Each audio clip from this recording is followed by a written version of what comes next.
Olá, escritoras e escritores do Me Salva. Hoje nós iremos falar sobre o tema do primeiro simuladão do Me Salva de 2024, que é os impactos da arquitetura hostil para a população em situação de rua no Brasil.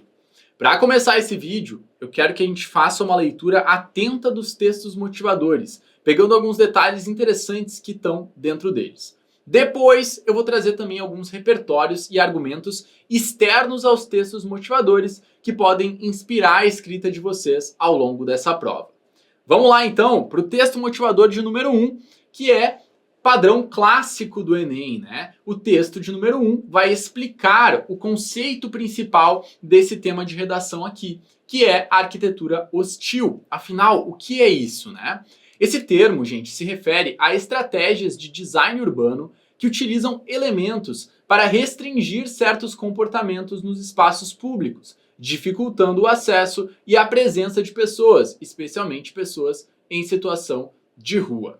Aqui tem ali uma cronologia do termo, quem criou e tudo mais, mas o mais importante é a gente entender o conceito, né? Essas estratégias para expulsar pessoas dos espaços públicos.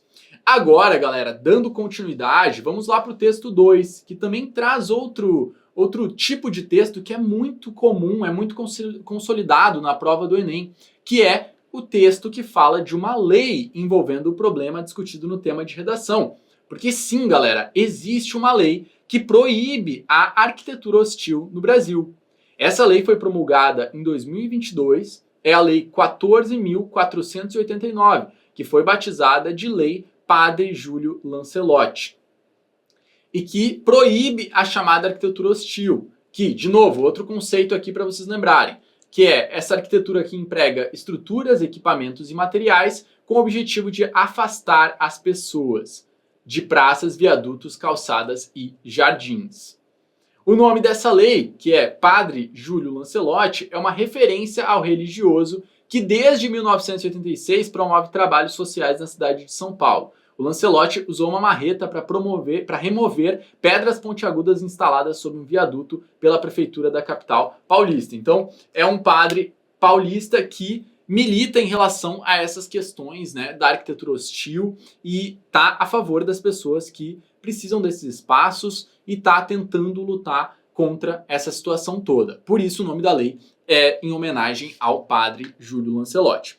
Agora, seguindo, pessoal, nós temos o texto 3, que vai nos mostrar ali uma visão do sofrimento que uma pessoa que tá na rua tá vivendo, né?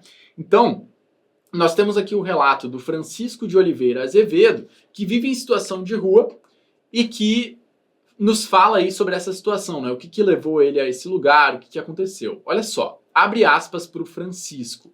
Meu primeiro dia nas ruas foi muito difícil. Eu só chorava e tentava pensar em um novo caminho. A gente não vai pra rua porque quer. Eu, por exemplo, fui porque cansei de sofrer preconceito por ser homossexual. Minha família não me aceitava, então tomei essa decisão. Mas é claro que é muito, muito difícil. E ao se deparar com esses espaços que ainda são pensados para nos afastar, nos excluir, é doloroso demais. Não sabia do termo arquitetura hostil, mas já sentia na pele os efeitos dessa prática. Isso tem que parar. É feio de se olhar e é muito, muito agressivo com as pessoas. Sim, somos pessoas em situação de rua, mas também fazemos parte da sociedade. Ou pelo menos, queremos fazer parte dela. Olha só que relato forte, impactante desse cidadão, né, gente? Eu acho que esse relato aqui, ele já pode nos trazer diversos argumentos possíveis para dentro do tema e também nos sensibilizar em relação a essa situação que é muito triste, né? O texto 4 é uma tirinha, né? O problema sendo ilustrado aqui de forma crítica também, né? De forma simples para a gente entender o que é. Entender, galera, que a arquitetura hostil é algo pensado, é algo planejado, muitas vezes por governantes, muitas vezes pelas pessoas que deveriam ajudar pessoas em situação de vulnerabilidade, tá? Então existe um projeto de arquitetura hostil, tá? Ela acontece por meio de promulgação de ideias que vão estar sendo concretizadas nos espaços públicos da cidade, ideias pensadas. Ela não acontece por acaso. certo? E daí a gente pode começar a se questionar quais que são as ideias que estão por trás dessas concretizações no espaço público da cidade, né?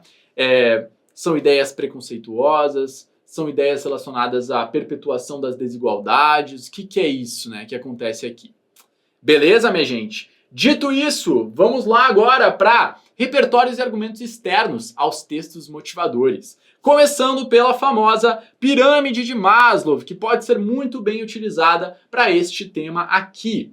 Essa pirâmide, gente, foi elaborada pelo Abraham Harold Maslow, um psicólogo estadunidense que ficou principalmente conhecido por conta da criação desta pirâmide aqui, que coloca em alguns degraus as necessidades principais da espécie humana, tá? Todos os degraus são muito importantes. Todos eles devem ser respeitados para que as pessoas tenham qualidade de vida, tá? Mas alguns deles a gente pode dizer que são mais essenciais que outros, que garantem a sobrevivência da humanidade, né? Quanto mais perto da base da pirâmide, mais essenciais são esses pilares, tá? Por exemplo, necessidades fisiológicas, aqui a base da pirâmide em vermelho. São necessidades que garantem a sobrevivência, né? Como acesso à comida, água, abrigo e sono.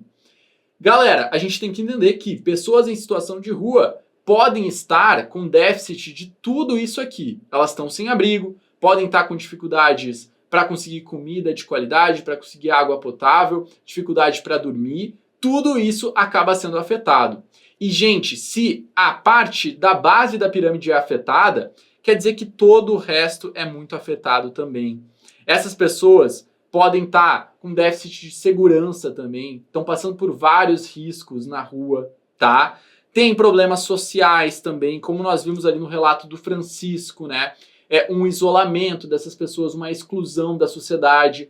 E claro que a parte de estima, os sonhos com realizações pessoais, tudo isso, galera, tudo isso é impactado pelo fato de a pessoa estar em situação de rua.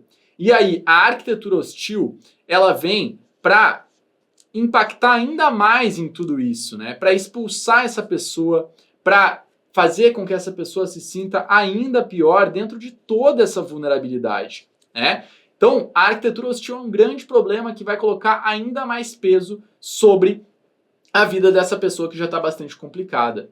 Em vez de trabalhar para promover a arquitetura hostil, os nossos governantes deveriam trabalhar para diminuir essa hostilidade das cidades e dar mais oportunidade às pessoas que estão em situação de vulnerabilidade, tá? Ideia de repertório aqui para vocês, então, que pode valer muito bem nessa prova, tá? Depois, nós temos aqui um texto do Nexo Jornal que dá vários nomes diferentes para a ideia da arquitetura hostil. E aí vocês podem até pensar em trazer sinônimos no texto para não ter que repetir toda vez, né? Arquitetura hostil, tá?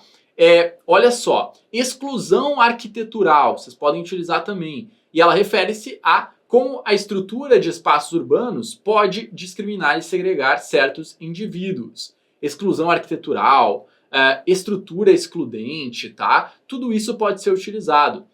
O que mais, tá? Design desagradável, arquitetura anti-mendigo e arquitetura hostil. Olha só que cruel isso, né, gente? Arquitetura anti-mendigo. Olha que hostil essa expressão, né? Por si só, ela já é hostil, assim como o ato que é praticado a partir dela. Certo? Ideias aí para vocês terem sinônimos e para a gente pensar ainda mais sobre esse conceito da arquitetura hostil. Agora, seguindo, tá? Com os nossos repertórios, temos mais algumas ideias.